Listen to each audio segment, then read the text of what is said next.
भगवान शिव और दक्ष प्रजापति का मनोमालिन्य। दक्ष प्रजापति की छोटी कन्या सती का विवाह शिवजी के साथ हुआ है। दक्ष प्रजापति ने शिवजी का अपमान किया, इसलिए सती ने अपना शरीर यज्ञ में भस्म कर दिया। भगवान शंकर महान है, सचराचर जगत के गुरु हैं। संत ज्ञानेश्वर जी ने ज्ञानेश्वरी में कहा है, जगत में जितने धर्म संप्रदाय हैं उनके आदि गुरु श्री शंकर हैं। गुरु किए बिना मत रहो। सभी मंत्रों के आचार्य शिवजी हैं, इसलिए उनको गुरु मानकर मंत्र दीक्षा लेनी चाहिए। विदुर जी पूछते हैं, देवों में सबसे श्रेष्ठ शिवजी के साथ दक्ष प्रजापति ने वैर क्यों रखा? इस बात को सुनकर बहुत आश्चर्य होता है। यह कथा मुझे विस्तार से सुनाइए। मैत्रेय जी कहते हैं, प्राचीन काल में प्रयागराज में बड़ा ब्रह्म सत्र हुआ था। त्रिग्रही का योग जब होता है तब कुंभ होता है। गरुण जब अमृत लेकर जा रहा था तब चंद्र, सूर्य और गुरु इन तीनों ने अमृत कुंभ की रक्षा की थी। ज्ञान और भक्ति जब मिलते हैं तब मानव समाज में सुख और शांति होती है। प्रयागराज में बड़ा ब्रह्म सत्र हुआ। सभा में शिवजी अध्यक्ष के स्थान पर थे। उस समय दक्ष प्रजापति वहां आए। जहाँ भी मनुष्य बैठा हो वहीं भक्ति करे, वहाँ उत्तम भक्त है। शिवजी महाराज भगवान नारायण का ध्यान कर रहे थे। सभा में कौन आया और कौन गया इसका उनको भान नहीं था। दक्ष वहां आए। दूसरे देवों ने उठकर उनका सम्मान किया, परंतु शिवजी खड़े नहीं हुए। उस समय क्रोध में आकर दक्ष ने शिवजी की निंदा की। श्रीधर स्वामी ने तो निंदा में से स्तुति के अर्थ निकाले, अर्थात इन निंदा के शब्दों में से भी शिवजी की स्तुति रूप अर्थ निकाले हैं। श्रीमद् भागवत पर सबसे उत्तम टीका श्रीधर स्वामी की मानी गई है। वे नरसिंह भगवान के भक्त थे। दशम स्कंद में श्री कृष्ण की शिशुपाल ने निंदा की है, उसका श्रीधर स्वामी ने स्तुति परक अर्थ किया है, क्योंकि निंदा सुनने से भी पाप लगता है। निंदा नरक के समान है। जो व्यक्ति उपस्थित न हो उसके दोषों के वर्णन करने को निंदा कहते हैं। शिवजी की निंदा भागवत जैसे ग्रंथ में शोभास्पद नहीं है। दक्ष प्रजापति ने निंदा करते हुए कहा, शिव शमशान में रहने वाला है, परंतु यह तो स्तुति रूप है। सारा जगत शमशान के समान है। काशी महान शमशान है, देह भी शमशान है, घर भी शमशान है। इस प्रकार शमशान का अर्थ है सारा जगत, अर्थात शिवजी संसार की हर एक चीज में विराजे हुए हैं। सारा जगत शमशान रूप है और शिवजी जगत के प्रत्येक पदार्थ में व्याप्त है, इसलिए वे व्यापक ब्रह्म रूप है। जगत की प्रत्येक चीज में शिव तत्व है, ब्रह्म तत्व व्यापक है। भगवान शंकर आशुतोष है। शिवजी के दरबार में हर एक को प्रवेश मिलता है। ऋषि, देव, दानव और भूत पिशाच भी आते हैं। शिवजी का दरबार सबके लिए खुला रहता है। शिवजी का दरबार सबके लिए यदि खुला ना होता तो ये बेचारे भूत पिशाच कहाँ जाते? राम जी के दरबार के दरवाजे पर हनुमान जी गदा लेकर खड़े रहते हैं कि जिसने मेरे राम जी की तरह भाई पर प्रेम रखा हो, राम जी की तरह मर्यादा का पालन किया हो, पर स्त्री को माता समान माना हो, उसे ही अंदर जाने का अधिकार है। राम जी की प्रत्येक मर्यादा का पालन करोगे तो राम जी के दरबार में प्रवेश मिलेगा। इस प्रकार का बर्ताव न हो तो हनुमान जी गदा मारकर बाहर निकाल देते हैं। राम जी राजाधिराज है। उनके दर्शन रात्रि के 12 बजे के बाद नहीं होते। शिवजी के दर्शन जिस समय चाहो उस समय हो सकते हैं। शिवजी कहते हैं कि तुझे जब भी समय मिले तब आ, मैं ध्यान धरकर बैठा हूँ। श्री कृष्ण के दरबार की बात दशम स्कंद में आती है। कन्हैया कहता है, मेरे दरबार में आना हो तो साड़ी पहननी पड़ेगी, नाक में बाली पहननी पड़ेगी। वह कहता है कि मेरे दरबार में आना हो तो गोपी बनो, गोपी बनकर आओगे तो मेरे दरबार में प्रवेश मिलेगा। जिसकी अपेक्षा कम होती है वह उदार बन सकता है। हरे कृष्ण। एक बार कुबेर भंडारी शिवजी से पूछते हैं, आपकी क्या सेवा करूं? शिवजी कहते हैं, जो दूसरों के पास से सेवा मांगता है और लेता है वह वैष्णव नहीं है। जो दूसरों की सेवा करता है वही वैष्णव है। मेरी तरह नारायण नारायण करो। माता जी ने पार्वती जी ने कुबेर से कहा, मेरे लिए सुवर्ण महल बना दो। कुबेर ने सुवर्ण महल बना दिया।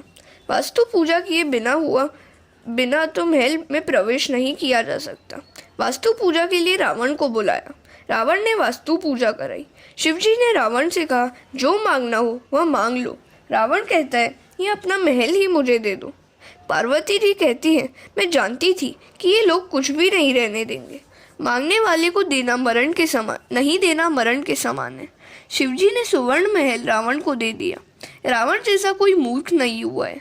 रावण ने कहा, महाराज महल तो सुंदर दिया, अब इस पार्वती को भी मुझे दे दो। शिवजी ने कहा, तुमको जरूरत हो तो ले जाओ, जगत में ऐसा दानवीर कोई नहीं हुआ।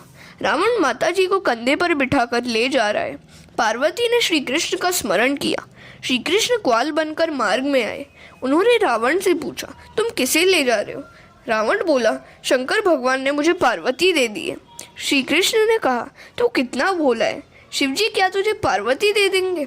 असली पार्वती को तो ये पाताल में छिपाकर रखते हैं। यह तो तुमको पार्वती की दासी दे दी है, दासी देकर तुमको बहला दिया है। असली पार्वती के देह में से कमल की सुगंध आती है, इसके शरीर में से क्या ऐसी सुगंध आती है? रावण दुविधा में पड़ गया। पार्वती जी की रावण के साथ जाने की इच्छा नहीं थी। उन्होंने शरीर में से दुर्गंध निकाली। रावण ने उसी जगह पार्वती को छोड़ दिया। रावण चला गया। बाद में प्रभु ने उसी जगह माता जी की स्थापना की। वहीं द्वैपायनी देवी है। दक्ष बोला, शिव स्वैरचारी तथा गुणहीन है। प्रकृति के कोई भी गुण शिवजी में नहीं है, अतः वे निर्गुण ब्रह्म वृद्धि निषेधातीत परमात्मा है। शास्त्र की प्रवृत्ति, विधि निषेध की प्रवृत्ति अज्ञानी जीव के लिए है, शिवजी के लिए नहीं। दक्ष प्रजापति ने कहा, आज से किसी भी यज्ञ में दूसरे देवों के साथ शिव को आहुति नहीं दी जाएगी। श्रीधर स्वामी ने अर्थ किया है, सब देवताओं के साथ नहीं। शिवजी सभी देवों से श्रेष्ठ है, अतः महादेव है। इतर देवों से पहले शिवजी को आहुति दी जाएगी और यज्ञ के बाद जो बचेगा वह भी समाप्ति में शिवजी को दिया जाएगा।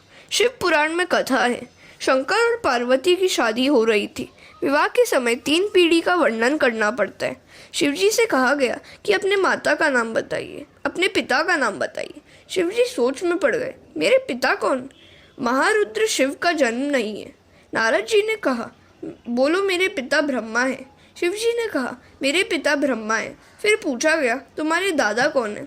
शंकर बोले, विष्णु दादा है। फिर पूछा गया, आपके परदादा कौन है? यह सुनकर शिवजी बोले, मैं ही सबका परदादा हूँ। जगतः पितरो वंदे पार्वती परमेश्वरों। शिवजी महादेव हैं। सूची वर्णन करते हैं, राजन, शिवजी के मस्तक में ज्ञान रूपी गंगा थी। निंदा सुनकर भी सहन कर ली। शंकर के मस्तक में ज्ञान गंगा है, श्री कृष्ण के चरणों में ज्ञान गंगा है, अतः वे शिशुपाल की निंदा सहन करते हैं। प्रतिकार करने की शक्ति होने पर भी जो सहन करता है वही महापुरुष है। वह धन्य है जिसके सिर पर ज्ञान गंगा हो, वही निंदा सहन कर सकता है। निंदा सहना बहुत कठिन है। निंदा करोगे तो प्रगति कर सकोगे। जो कलह बढ़ाता है वह वैष्णव नहीं है। अतः शिवजी सभा में एक भी शब्द नहीं बोले। सभा में नंदीकेश्वर विराजे थे, उनसे यह सब नहीं सहा गया। उन्होंने दक्ष को 3 शाप दिए, जिस मुख से तूने निंदा की है वह तेरा सिर टूट जाएगा, तेरे सिर के बदले बकरे का सिर लगाया जाएगा और तुझको ब्रह्म विद्या कभी प्राप्त न होगी। शिवजी की निंदा करने वाले को कभी मुक्ति नहीं मिलती।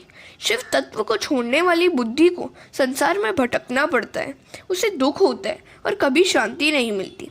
शिव निंदा करने वाला काम का विनाश नहीं कर सकता। शिवजी कहते हैं, तुम क्यों शाप दे रहे हो? शिवजी ने सोचा, मैं नहीं बोलूँगा तो नंदीकेश्वर दूसरे देवों को भी शाप देंगे। तुरंत ही वे कैलाश आ गए। शिवजी ने मन में कुछ नहीं रखा, सती से भी कुछ न कहा। भूतकाल का जो विचार करता है उसे भूत ने घेर रखा है, ऐसा ही समझना चाहिए। इसके बाद दक्ष ने कनखल क्षेत्र में यज्ञ का आरंभ किया। उसने ऐसा दुराग्रह किया कि यज्ञ में मैं विष्णु की तो पूजा करूंगा किंतु शिवजी की पूजा नहीं करूंगा। देवों ने उससे कहा कि तेरा यह यज्ञ सफल नहीं होगा। फिर भी दुराग्रह से उसने यज्ञ किया ही। जिस यज्ञ में शिव पूजा ना हो वहाँ विष्णु भी नहीं पधारते। ब्रह्म दधीची भी यज्ञ में नहीं गए। कुछ देवता कला देखने में आनंद आएगा ऐसा सोचकर उधर जाने को निकले। विमान में बैठकर देवता जा रहे थे। सती ने इन विमानों को देखा। सती ने सोचा कि ये देवकन्या कितनी भाग्यशाली हैं, ये लोग कहाँ जा रहे होंगे। एक देवकन्या ने कहा, आपके पिता के यहाँ यज्ञ है, वहाँ हम जा रहे हैं। क्या आपको मालूम नहीं है? क्या आपको आमंत्रण नहीं दिया गया? दक्ष ने द्वेष बुद्धि से शिवजी को आमंत्रण नहीं दिया था। सती को मालूम नहीं था कि पति और पिता के बीच अनबन हो गई है। उनका मन पिता के यहाँ जाने के लिए अधीर हो उठा। शिवजी समाधि से जागे। शिवजी ने कहा, देवी आज बहुत आनंद में हो। हरे कृष्ण। सती का पिता के यज्ञोत्सव में जाने का आग्रह। सती ने कहा, आपके ससुर जी महायज्ञ कर रहे हैं। शंकर ने कहा, देवी, इस संसार में किसी के घर विवाह तो किसी के घर मरण।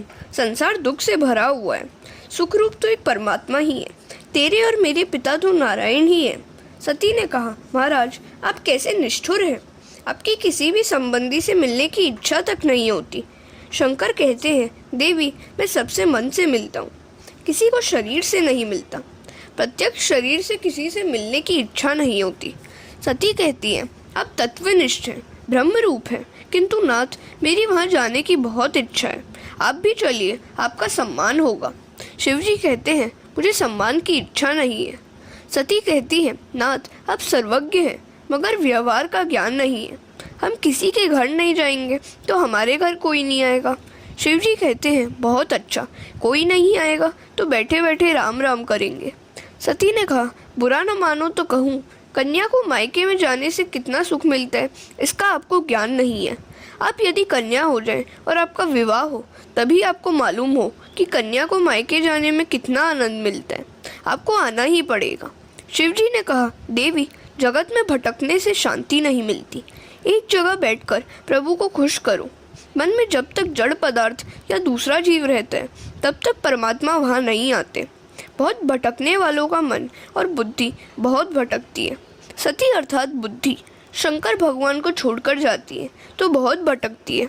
शिवजी कहते हैं, तेरे पिता ने मेरा अपमान किया, वहाँ जाने में कोई भलाई नहीं है। सती ने कहा, नाथ, आपकी कुछ भूल हुई होगी। मेरे पिता मूर्ख नहीं है कि बिना कसूर आपको अपशब्द कहे। शिवजी कहते हैं, मैंने उनका कोई अपमान नहीं किया। शिवजी ने यज्ञ प्रसंग कह सुनाया।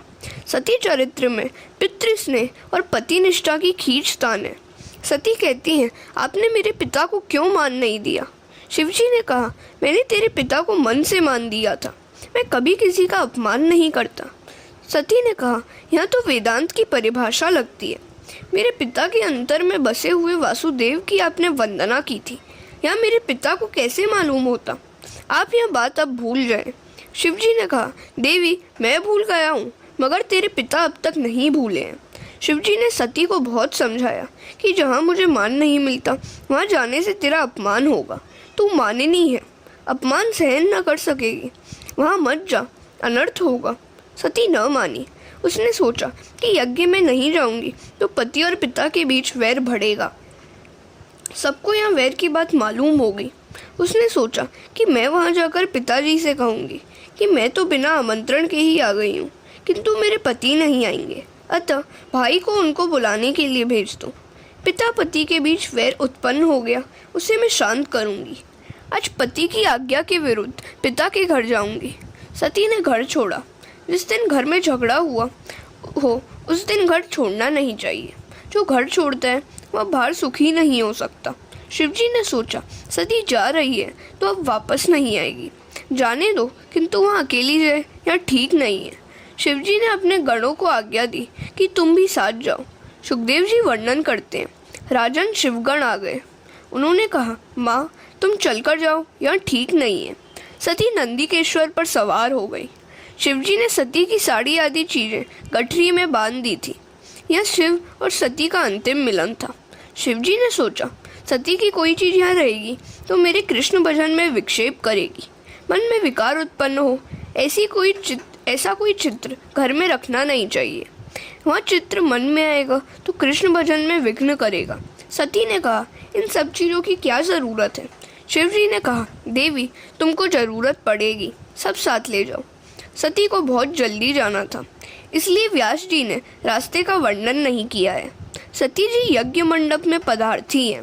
वहाँ शंकर की अर्धांगिनी है। सारा जगत उनका सम्मान करता है, ऋषि मुनि भी उनका सम्मान करते हैं, मगर सती को इससे संतोष नहीं हुआ। आदि शक्ति जगदम्बा ने दक्ष को प्रणाम किया। सती को देखकर दक्ष क्रोधित हुआ। यह गरबा क्यों इधर आई है, और यह कहकर उसने मुंह फेर लिया। दक्ष दक्ष नहीं, अदक्ष है। श्रीधर स्वामी ने कहा है, क्रिया दक्ष अपि अदक्ष मूर्ख। दक्ष क्रिया दक्ष नहीं, अपितु क्रिया अदक्ष था। सती सोचती है, मेरे पिताजी मेरे सामने भी नहीं देखते, मेरी अब यहाँ रहने की इच्छा नहीं है। मैं घर जाऊंगी। शिवजी उदार हैं, वे मुझे स्वीकार करेंगे। माता सती यज्ञ मंडप में भ्रमण करती हैं। सब देवताओं की स्थापना की गई थी, केवल शिवजी की स्थापना नहीं थी। सती ने देखा कि यज्ञ में सब देवताओं को यज्ञ भोग दिया गया है, परंतु शिवजी को नहीं दिया गया। शिवजी के लिए आसन भी नहीं रखा। आज ईशान दिशा खाली थी। दक्ष प्रजापति ने सती का अपमान किया, पर वह सती ने सहन किया, परंतु सती से अपने पति का अपमान न सहा गया। सती को बहुत दुख हुआ। जगदम्बा क्रोधित हुई। सिर पर बंधी हुई फूलों की वेड़ी भी छूट गई। यह देखकर देवता माता जी का वंदन करने लगे और बोलने लगे, माता जी क्रोध न कीजिए। सती कहती है, आप घबराइए नहीं, अब मैं क्रोध अपने शरीर पर करूंगी। इस शरीर से मैंने पाप किया है, पति की आज्ञा का मैंने पालन नहीं किया। इस शरीर को अब मैं जला दूंगी। सभा में जगदम्बा ने 13 श्लोकों में भाषण दिया। अरे, तेरे जैसा विषयी शिव तत्व को क्या जानेगा? जो शरीर को आत्मा मानता है वह शिव तत्व को क्या जाने? बड़े बड़े देवता शिव के चरणों का आश्रय लेते हैं। शिव कृपा के बिना कृष्ण भक्ति सफल नहीं होती। प्रवृत्ति निवृत्ति से परे होकर स्वरूप में मग्न रहने वाले शिवजी परब्रह्म परमात्मा है। मुझे दुख हो रहा है कि शिव निंदा करने वाले दक्ष की मैं पुत्री हूँ। हरे कृष्ण। सती का अग्नि प्रवेश और दक्ष यज्ञ विध्वंस। सती उत्तर दिशा के प्रति मुख रखकर बैठी हैं। देह को छोड़ने के लिए योग मार्ग में स्थित होकर बैठी हैं। शिवजी का ध्यान करते करते उन्होंने शरीर में अग्नि तत्व की भावना की है। अंदर से क्रोधाग्नि बाहर आई, शरीर जलने लगा। आदि शक्ति जगदम्बा का अपमान हुआ। अब दक्ष का कल्याण नहीं हो सकता। नारद जी कैलाश में शिवजी के पास पधारे हैं। भगवान शंकर सनकादि ऋषियों को ब्रह्म विद्या का उपदेश कर रहे हैं। नारद जी कथा में बैठे, वे सोच रहे हैं कि शिवजी कैसे भोले हैं। सती ने शरीर को जला दिया, फिर भी उनको दुख नहीं हुआ। नारद जी रो रहे हैं। वे शिवजी से कह रहे हैं, आप विधुर हो गए हैं, आपका अपमान हुआ, वह सती से नहीं सहा गया। सती ने अपनी देह जला डाली है। आदि शक्ति का नाश नहीं होता। सती अदृश्य रूप में शिव में मिल गई है। नारद जी कहते हैं, आप इन लोगों को दंड दीजिए। शिवजी ने कहा, मुझे किसी को भी सजा नहीं देनी। जो गंगा जी को सिर पर रखता है उसे क्रोध कैसे आएगा? शिवजी परमात्मा है, उन्हें क्रोध नहीं आ सकता। काम कष्ट नहीं दे सकता। बहुत सरल मनुष्य को जगत में लोग दुर्बल मानते हैं। नारद जी ने जब कहा कि आपके गणों को मारा गया है, तब वे कुछ क्रोधित हुए। उन्होंने जटा से वीरभद्र को प्रकट किया। शिवजी ने उससे कहा, दक्ष प्रजापति के यज्ञ का यजमान सहित तुम नाश कर दो। वीरभद्र वहां आए। उसने बड़ा संहार किया। यज्ञ भूमि शमशान भूमि बन गई। यज्ञ का विध्वंस हुआ। दक्ष को पकड़कर उसका मस्तक अलग कर दिया गया। देवता घबरा गए। वे ब्रह्मा जी की शरण में गए। ब्रह्मा जी ने सबको उपालंब दिया कि जिस यज्ञ में शिवजी की पूजा नहीं होती है वहाँ तुम क्यों गए? जाओ, जाकर शिवजी से क्षमा याचना करो। देवता कहते हैं, हमारी अकेले जाने की हिम्मत नहीं है, आप हमारे साथ चलिए। भगवान शंकर की कृपा के बिना सिद्धि नहीं मिलती। कैलाश की तलहटी में सिद्ध महात्माओं के आश्रम है। सब देवता कैलाश में आते हैं। महादेव जी ब्रह्मा जी को साष्टांग प्रणाम करते हैं। देवता सब शिव को नमन करते हैं। ब्रह्मा जी हंसते हुए कहते हैं, यज्ञ को उत्पन्न करने वाले आप हैं और विध्वंस करने वाले भी आप ही हैं। अतः अब यज्ञ परिपूर्ण हो ऐसा कीजिए। आप भी वहाँ पधारिए। शिव जी भोले हैं, आने के लिए तैयार हो गए। यज्ञ मंडप में रुधिर की नदियाँ बहती हुई देखी तो वीरभद्र को उल्हाना दिया। मैंने तो तुझे शांति से काम लेने के लिए कहा था। वीरभद्र क्षमा याचना करता है। दक्ष के धड़ पर बकरे का सिर लगाया गया। बकरा अति कामी होता है। शिवजी की निंदा करने वाला दूसरे जन्म में बकरा बनता है। अज का दूसरा अर्थ है परब्रह्म। दक्ष के धड़ पर आज अज का मस्तक रखा गया, अर्थात दक्ष को परब्रह्म दृष्टि प्राप्त हुई। अज मस्तक का अर्थ है ब्रह्म दृष्टि। दक्ष होश में आया और शिव की स्तुति करने लगा। दक्ष प्रजापति ने शिव पूजन किया। उसने कहा, मैं अपनी पुत्री सती का दर्शन करना चाहता हूँ। शिवजी ने सती से पूछा, तू बाहर आना चाहती है? जगदम्बा ने इनकार कर दिया। शिव पूजन किया गया तो कृष्ण भगवान प्रकट हुए। कृष्ण का मत है कि शिव में और मुझ में जो भेद रखता है वह नरकगामी होता है। इस सिद्धांत का भागवत में अनेक बार वर्णन किया गया है। हरि और हर में दक्ष ने जो भेद किया था वह अब दूर हो गया है। एकनाथ महाराज ने भावार्थ रामायण में हरि हर का अभेद दिखाया है। सत्व गुण का रंग श्वेत है, तमोगुण का रंग काला है। विष्णु भगवान सत्व गुण के स्वामी हैं, अतः उनका रंग श्वेत होना चाहिए, फिर भी वे श्याम है। ऐसा क्यों हुआ? विष्णु काले और शिवजी गोरे। एकनाथ जी महाराज लिखते हैं कि शिवजी सारा दिन नारायण का ध्यान करते हैं और नारायण सतत शिवजी का ध्यान करते हैं, इसलिए शिवजी को श्वेत रंग मिला और नारायण को शिवजी का काला रंग मिला। इस प्रकार ध्यान में ऐसा गुण है कि जो जिसका ध्यान करता है उसे उसका वर्ण मिल जाता है, अतः दोनों में अभेद है। हरि हर एक है। शिव कृपा के बिना सिद्धि नहीं मिलती, ब्रह्म विद्या भी शिव कृपा के बिना नहीं मिलती। शिव तत्व एक ही है, यह जीव मात्र को बताने का भगवान का उद्देश्य है। जीव मात्र को शिवजी से मिलने की इच्छा होती है। निवृत्ति धर्म के आचार्य हैं शिवजी और प्रवृत्ति धर्म के आचार्य हैं श्री कृष्ण। सब प्रकार की प्रवृत्ति में होने पर भी प्रवृत्ति का जरा भी रंग न लगे, इसका आदर्श श्री कृष्ण ने जगत को दिखाया है। दक्ष के यज्ञ प्रसंग में देखा कि अनन्य भक्ति का अर्थ यह नहीं है कि एक ही देव की भक्ति करो और दूसरे की नहीं, अनेक में एक ही देव का दर्शन करो। भक्ति का यही अर्थ है। प्रभु सर्वव्यापक है, जो सर्व में प्रभु का दर्शन करे वही उत्तम वैष्णव है। अपने एक इष्ट देव में परिपूर्ण भाव रखना और दूसरे देवों को अपने इष्ट देव का अंश मानकर वंदना करना। पत्नी अनन्य भाव पति में रखती है और दूसरे संबंधियों में सामान्य प्रेम रखती है। कई वैष्णव कहते हैं कि हम शिवजी का पूजन करेंगे तो हमको अन्याश्रय का दोष लगेगा, यह भूल है। हरे कृष्ण। शरीर पंचायतन और इसके 5 प्रधान देव। 5 देव एक ही है, उनमें भेद बुद्धि मत करो। शिव और पार्वती के विवाह के समय भी श्री गणेश का पूजन किया गया था। गणपति भी ब्रह्म रूप है, वे तो नित्य हैं, परंतु पार्वती के यहाँ उनका अवतार हुआ था।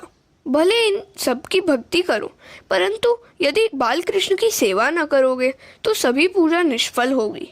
बालकृष्ण प्रेम का दान करते हैं, इस प्रेम के बिना ज्ञान शुष्क है, प्रेम के बिना ज्ञान की शोभा नहीं। दक्ष प्रजापति ने यज्ञ किया, मगर उसने भेद बुद्धि रखने के कारण शिवजी की पूजा नहीं की, अतः उसके यज्ञ में विघ्न आया। यह शरीर पंचायतन है, पंच तत्वों का यह शरीर रचा हुआ है। एक एक तत्व का एक एक देव है। इस पंचायतन के 5 प्रधान देव निम्न हैं। पहला पृथ्वी तत्व। गणेश की उपासना से विघ्नों का नाश होता है। गणेश विघ्न करता है, गणेश पूजन से तुम्हारे सत्कार्य में विघ्न नहीं आएगा। दूसरा जल तत्व। शिव की उपासना करने से ज्ञान मिलता है। तीसरा तेज तत्व। सूर्य की उपासना हमें निरोगी बनाती है। आरोग्यम भास्करात इच्छेत। पृथ्वी पर सूर्य प्रत्यक्ष साक्षात देव है। एक नास्तिक ने मुझसे भगवान के दर्शन करने के लिए कहा।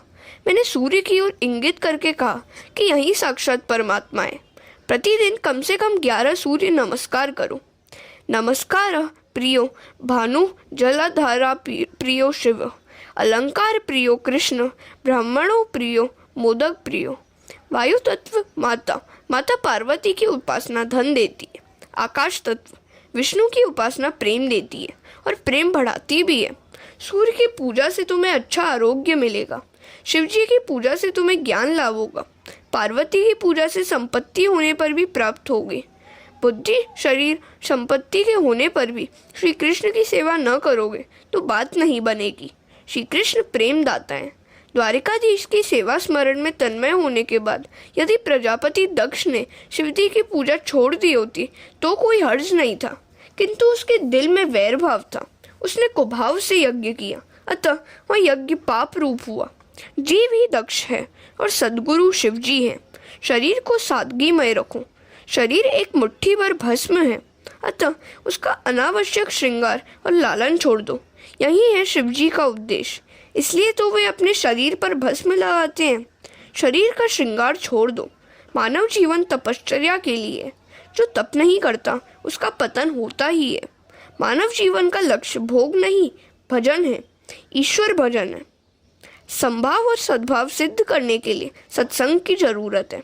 संभाव तब सिद्ध होता है कि जब हर एक जड़ चेतन की ओर ईश्वर की भावना जागे। मानव अवतार परमात्मा की आराधना और तप करने के लिए। पशु भी भोगों का उपभोग करते हैं। यदि मनुष्य केवल भोग के पीछे ही दीवाना हो जाए तो फिर उसमें और पशु में कौन सा भेद रह जाएगा। प्रभु ने मनुष्य को बुद्धि दी है, ज्ञान दिया है, पशु को कुछ नहीं दिया है। आने वाले कल की चिंता मानव कर सकते हैं, पशु नहीं। न तो देव तप कर सकते हैं और न ही पशु। देव पुण्य का उपभोग कर सकते हैं, तपश्चर्या का अधिकार केवल मनुष्य को ही है। मनुष्य विवेक पूर्वक भोग का भी उपभोग कर सकता है। मनुष्य जीवन विविध प्रकार के तप करने के लिए। तप के कई प्रकार हैं। कष्ट सहते हुए सत्कर्म करना तप है। उपासना भी तप है। पूर्णिमा अमावस्या के दिन पवित्र माने गए हैं। उन दिनों अनशन करना चाहिए। परोपकार में शरीर को लीन करना भी तप है। भाव संशुद्धि बड़ा तप है। सभी में ईश्वर का भाव रखना भी तप है। सभी में ईश्वर विराजित है, ऐसा अनुभव करना महान तप है। अर्थात अंतःकरण की पवित्रता से हृदय में सदा सर्वदा शांति और प्रसन्नता रहेगी। प्रिय और सत्य बोलना वाणी का तप है। पवित्रता, सरलता, ब्रह्मचर्य, अहिंसा शरीर संबंधी तप है।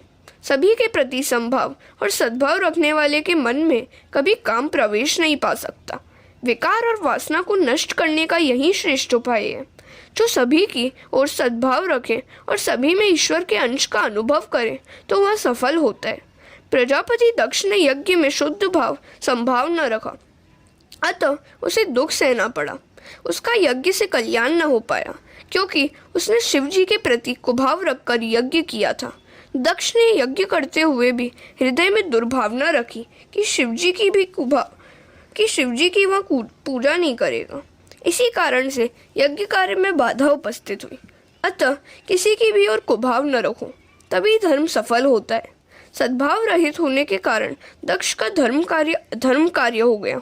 प्रजापति दक्ष के यज्ञ की कथा का उद्देश्य हरिहर का अभेद बतलाने का है। शिव चरित्र की यह कथा वक्ता और श्रोता के पापों को भस्मीभूत करने वाली है। अधर्म के वंशजों से सावधान रहो। चौथे स्कंद के 8वें अध्याय के प्रथम 5 श्लोकों में अधर्म के वंशजों का उल्लेख है। यह श्लोक महत्व के हैं। पुण्य न कर सको तो कोई बात नहीं, किंतु पाप तो कभी मत करो। अधर्म की पत्नी का नाम है मृषा देवी। मिथ्या वचन करने का बुरा स्वभाव, उसी में से दंभ का जन्म हुआ। लोग वैष्णव तो कहलाना चाहते हैं किंतु सच्चा वैष्णव होने की कोई इच्छा नहीं रखता। दंभ का पुत्र लोभ और लोभ का पुत्र है क्रोध। क्रोध की पुत्री दुरुक्ति अर्थात कर्कश वाणी। महाभारत के युद्ध के और रामायण के करुण प्रसंगों के मूल इस कर्कश वाणी में ही है। पैर फिसलने से जब दुर्योधन गिर पड़ा तो भीम ने कहा, अंधस्य पुत्र अंध। दुर्योधन ने इन शब्दों से लज्जा और अपमान का अनुभव किया और परिणामतः महाभारत का दारुण युद्ध छिड़ गया। सीता जी ने वन में लक्ष्मण की कर्कश वाणी से भर्त्सना की तो उनको इच्छा न होते हुए भी मारीच राक्षस के छल भरे शब्दों का पीछा करना पड़ा। लक्ष्मण की अनुपस्थिति में रावण सीता को उठा ले गया और रामायण का आरंभ हुआ। अतः कर्कश वाणी का प्रयोग कभी मत करो। मात्र इस दुर्गुण से बच पाओगे तो भी बहुत कुछ हो सकेगा। कर्कश वाणी से कली उत्पन्न होता है। कली कलह का ही रूप है। भागवत का उद्देश्य है इंद्रियों को हरि रस में डुबोए रखना। नामदेव दर्जी का, गोरा कुम्हार का, सेना नाई का काम करते थे। उन्होंने अपने अपने काम धंधों से ज्ञान पाया और व्यवहार शुद्धि के कारण उनका बेड़ा पार हो गया। अब अर्थ प्रकरण का आरंभ होता है। शांति संपत्ति से नहीं किंतु संयम, सदाचार और अच्छे संस्कारों से प्राप्त होती है। संपत्ति से विकार वासना बढ़ती है। अतः धर्म का प्रकरण पहले आता है और अर्थ का बाद में। अब ध्रुव जी का आख्यान आ रहा है। उत्तानपाद की कथा जीव मात्र की कथा है। हरे कृष्ण।